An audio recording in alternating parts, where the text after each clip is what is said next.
Welcome back, 5/16/26. Let's take a look at Bitcoin this week for the Bitcoin update. Bitcoin started out up in 82,000 range this week on Monday the 11th, and then it's kind of dipped. Wednesday it went all the way back down to 78,000, then back up on Thursday. And today, it's Saturday, it's all the way back down at 78,000. Let's take a look at this environmental information from one of our country's most pristine lakes, Lake Tahoe. And take a look at this. It's mind-blowing information. Hopefully, I'm not sure how they're going to resolve this, but it's shocking when you think about what they're doing here with that, what they're finding here. So, and this is because of technology that they have available now. So someone calculated that the cost of proper disposal was not worth it, and the lake was deep enough that no one would ever know. That calculation was wrong. Basically, what's happened is they've discovered through using these remote robot things in the lake that they're able to discover things that's at depths of like 1,000 to 1,500 feet, and apparently some entity has been dumping poison, these barrels. Your father knows about saving money. Everything I'm wearing, I've had since. And so essentially lead at concentrations hundreds of times higher than safe levels. Mercury, cadmium, arsenic. Not good stuff for us, but so if you caught a fish over there and ate it, that might not be good. Requiring specialized disposal. The barrels contain the toxic byproducts of mid-20th century industry, dumped in Lake Tahoe because someone calculated that the cost of proper disposal was not worth it, and the lake was deep enough that no one would ever know. The other interesting point is they're finding It just took 70 years people that went missing down at the bottom, and they're preserved the heaviest dumping appears to have in that occurred cold between 1940 temperature.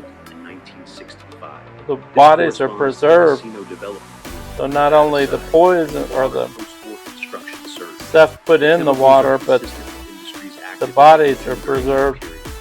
Metal processing, automotive services, dry cleaning, industrial laundry facilities serving the hotels and casinos, A lot of people, photography processing, entities were dumping. paint and coating manufacturers. All of these operations generate hazardous waste. In the 1950s, disposing of it properly was expensive, and in many cases, legally unnecessary. So, they dumped it in the lake. The logic was simple. Lake Tahoe was deep, impossibly deep by normal standards. Whatever went down would not come back up. The cold would slow decomposition. The depth would prevent anyone from seeing what was on the bottom. And the lack of mixing between deep and surface waters would keep the contamination isolated. For decades, this logic held. Water quality monitoring focused on the surface. The deep lake was assumed to be pristine because nobody could check. But containment is not permanent. Metal corrodes, even in cold water. Seals fail, contents leak. And here is where Schlotto's data turned the story inside out. His samples found trace amounts of heavy metals at shallower depths than they had any business reaching. Yeah, wouldn't want to eat any fish out of there, I wouldn't think. Quietly migrating up through the water column toward the layers people Let's see swim if in, we can fish in, and pull move forward on this. What they will not tell us.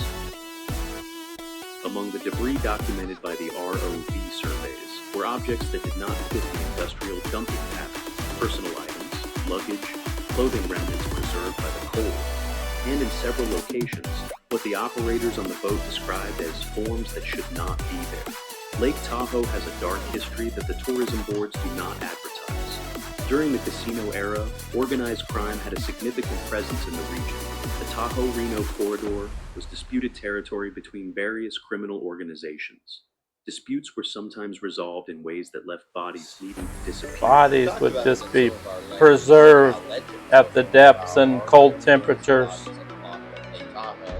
Cars, anything that got dumped, toxic things.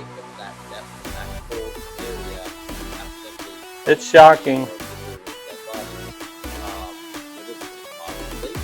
Local legend has always held that the lake contains victims of mob violence, dumped in deep water where they would never be found. Yeah. The cold temperatures that prevent normal decomposition were said to preserve them indefinitely.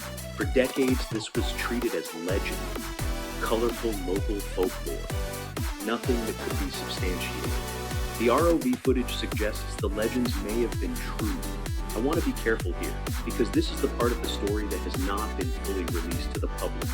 The research teams have shared the environmental data openly, the barrels, the contamination, the migration, but specific portions of the deep water footage have been withheld, pending investigation by the Federal Bureau of Investigation and the Washoe County Sheriff's Office.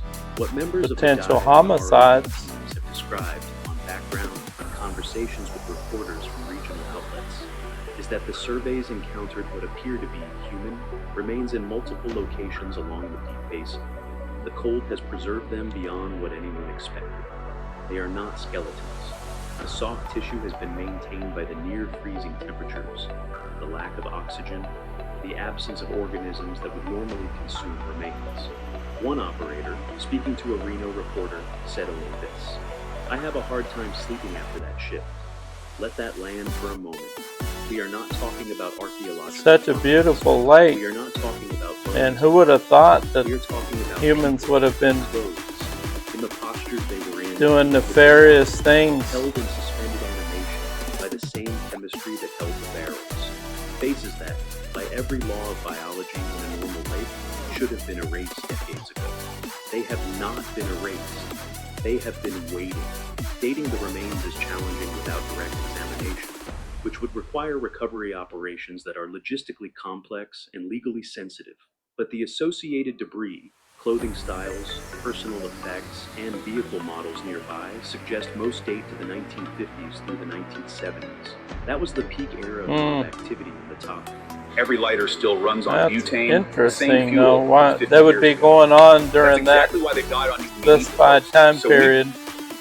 The Washoe County Sheriff's Office has issued only a brief statement confirming that the footage is being reviewed and that the matter is active. But the implication is clear. Lake Tahoe's depth, which made it perfect for dumping industrial waste, also made it perfect for disposing of bodies. The same cold that preserved the barrels preserved the people. The same dark that hit the chemicals hit the victims. Cases that went cold 50 and 60 years ago because nobody could find the evidence. The evidence has been there the entire time. It's The shocking. reckoning, nobody wants the question that Yes, they'll be officials, going to researchers, and residents retrieve or recover if they is what to can. do about I don't know this. how they could at those Environmental depths. Contamination is the most pressing concern. Heavy metals leaching into the water. Supply of a lake that feeds downstream communities. That supports a fishing industry. That That's attracts scary. millions of recreational users. Environmentally, This that's is the not most an shocking abstract thing. problem.